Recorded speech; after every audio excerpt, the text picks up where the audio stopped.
Hey guys, today I'm going to be doing my out-of-box review for the HGCE Revive Strike Freedom Gundam.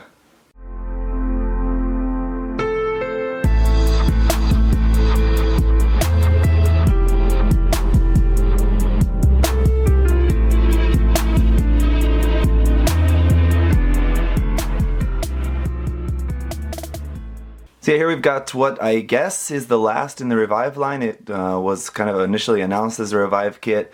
Then, as we saw in the unboxing, it didn't actually say Revive anywhere on the box, but this is, I guess, technically a Revive kit. Anyway, it's a nice kit, we'll say that. It's a nice new version of the HG Strike Freedom. And the Strike Freedom, as if you've spent any time in the Gunpla community, you know that it's a very polarizing design. A lot of people love it, and a lot of people also hate it. So, I don't know, for me, I'm just kind of in between. I don't love it, I don't hate it. It just is what it is. There are aspects of it that I like and aspects that I don't like. The mobile suit by itself, the Gundam itself, I like quite a bit. The wings, kind of meh for me, and the weapons, not really too big of a fan of the rifle designs. But overall, I'm just kind of right in the middle of the road personally. But do want to thank MindFenix Hobby Store as always for sending me this kit to check out and share with you guys. It's a nice kit. We'll say that. So, as you can see, it can stand by itself, just barely. It is doing a little bit of the lean forward. I'll get this going around and try, hope it doesn't just fall over. But as you'll see, as it comes around, it is slightly leaning forward a little bit, but not too bad. It's pretty much straight up and down. You can see there, so not too bad. It is going to stand up on its own. This kit, okay, well, there it goes. Let's just have him take a knee while I finish up my little spiel here. Anyway, well, what was I saying? Oh yeah, of course this kit should have come with some sort of simple action base. I think just the 1/44 scale, like pack-in action base that Bandai sometimes includes, really should have been included for this kit.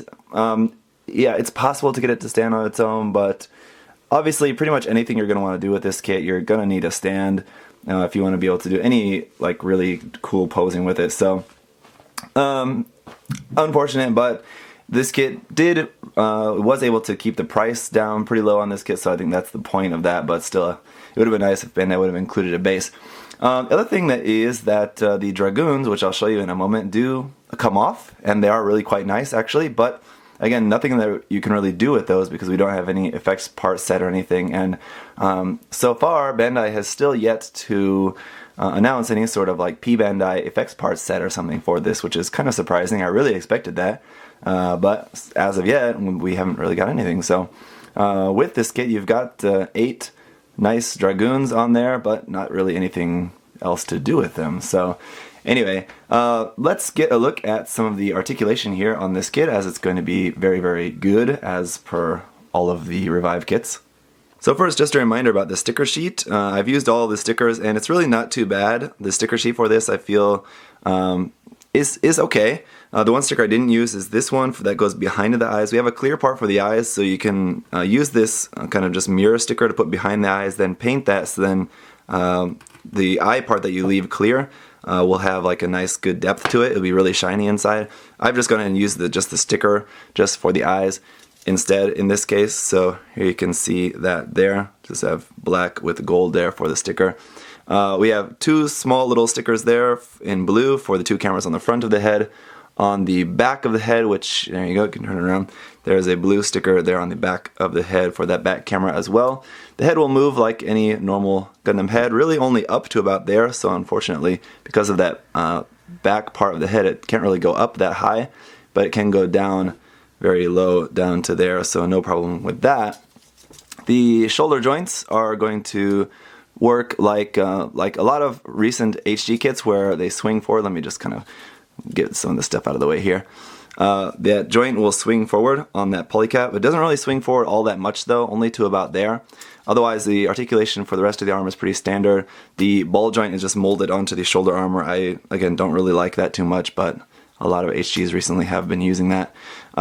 Rotation at the top of the arm, double joint in the elbow. I feel like that gold plastic is definitely a little bit stiffer, so that molded gold I think doesn't look too bad, honestly. But it is definitely more stiff than just the regular plastic, so this will be a little bit more stiff to move. But nice full double joint there in the elbow, no problems there. just ball joint for the wrist. In the stomach we have some nice articulation. It'll move to the side, to here, and to here, so plenty of movement there.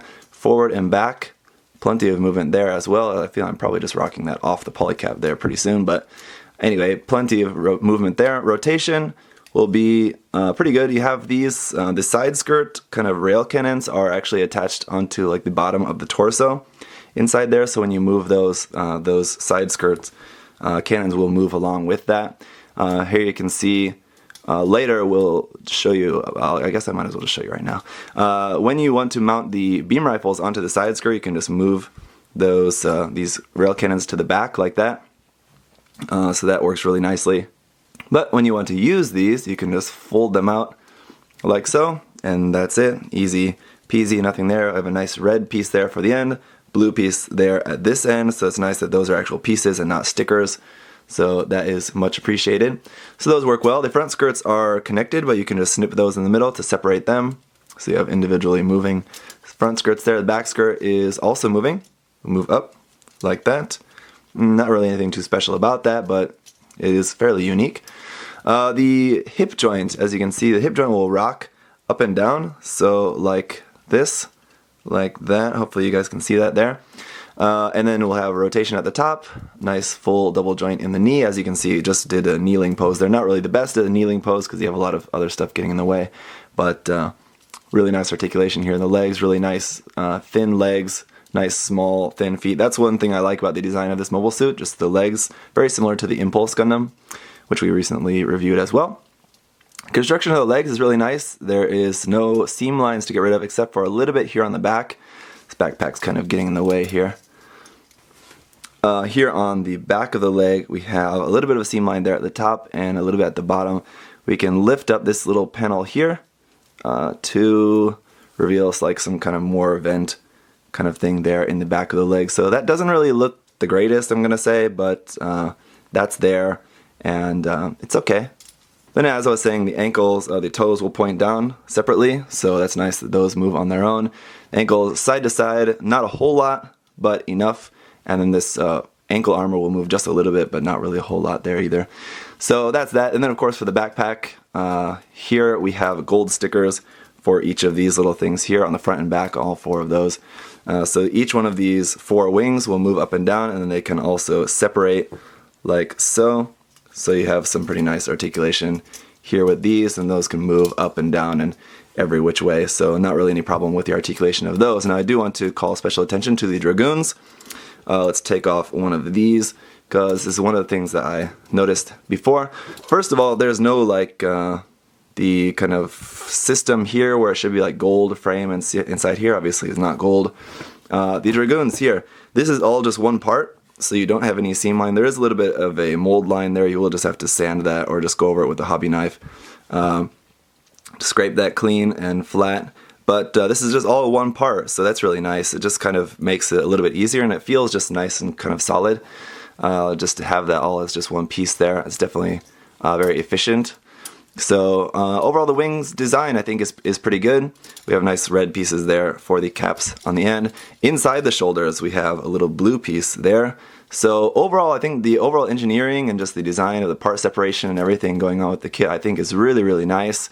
So the kit, the mobile suit itself, is pretty fantastic, I would have to say. We are going to have seam lines here on the rails, on the rail cannons. That would be pretty expected. Seam line here on the top of the shoulder. The red part caps off this part, but you do have a little bit of a seam here at the end and there. So there are some seams, a seam on the middle of the backpack as well. On these blue parts, they have seams there. So there are definitely plenty of seams, which you would expect for a high-grade kit, especially one with a lot of parts like in this particular shape. But overall, I feel it's not too bad. Now, taking a look at the accessories, first thing here is we have this beam shield. Now, to put this on the arm, it's relatively simple. Just take off this blue part, or that red part, I should say. Plug on the beam shield. Plug this red part back on to there, like that. And there you go. Now you've got your beam shield attached onto the arm. Works well enough. I prefer physical shields to beam shields myself, but this one works pretty well, I think, and does give it a pretty cool, kind of more unique look. And it's nice that it's molded in like that nice clear blue color. It looks pretty good. And other beam effect parts, we have just 2 beam saber effect parts in clear pink here for the beam saber handles you saw mounted there on the side skirts. We do also have other hand options, which is also nice. So we have 2 gold open hands here. So always nice to have open hand options for a kit, especially something like this will look really nice for some posing with those open hands. So that is good. And then the last thing is our 2 beam rifles. Now these are slightly different as they are made to plug into each other. So as you see, I've just got this handle here folded up. If I can pull that out, there we go. Anyway, so these are going to have a lot of stickers, and this is something I complained about on the Revive Freedom Gundam, and I feel like it's better in this case. This red here on the end of the barrel, that's stickers, 2 stickers there. This blue trim going around here, that's a sticker on this part here just behind that red part there, that's a red part. But this blue is 2 blue stickers here that don't really come together very well, so you can see a little bit of a line between there. And then we have like a clear blue or like a shiny blue sticker there for the camera in the end. So a lot of stickers here on the rifles, unfortunately, but that's just the way it goes. This one will pull out like that.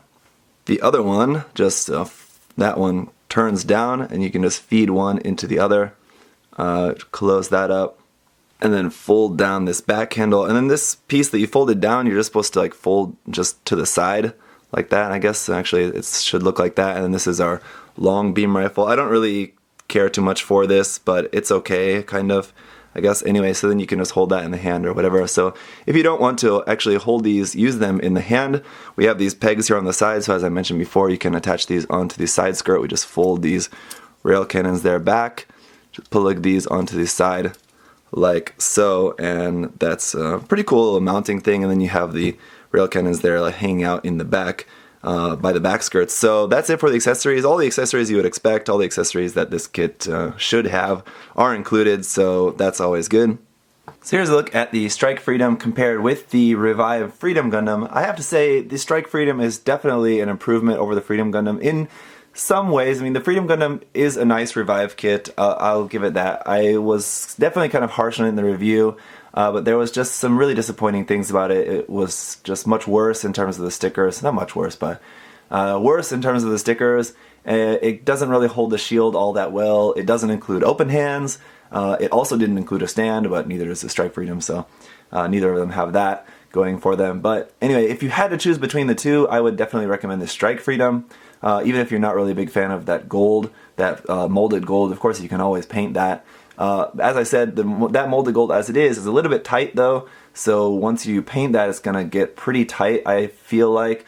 So one thing you might want to do is just maybe sand those frame parts really well before you paint them, just to make sure you have enough clearance.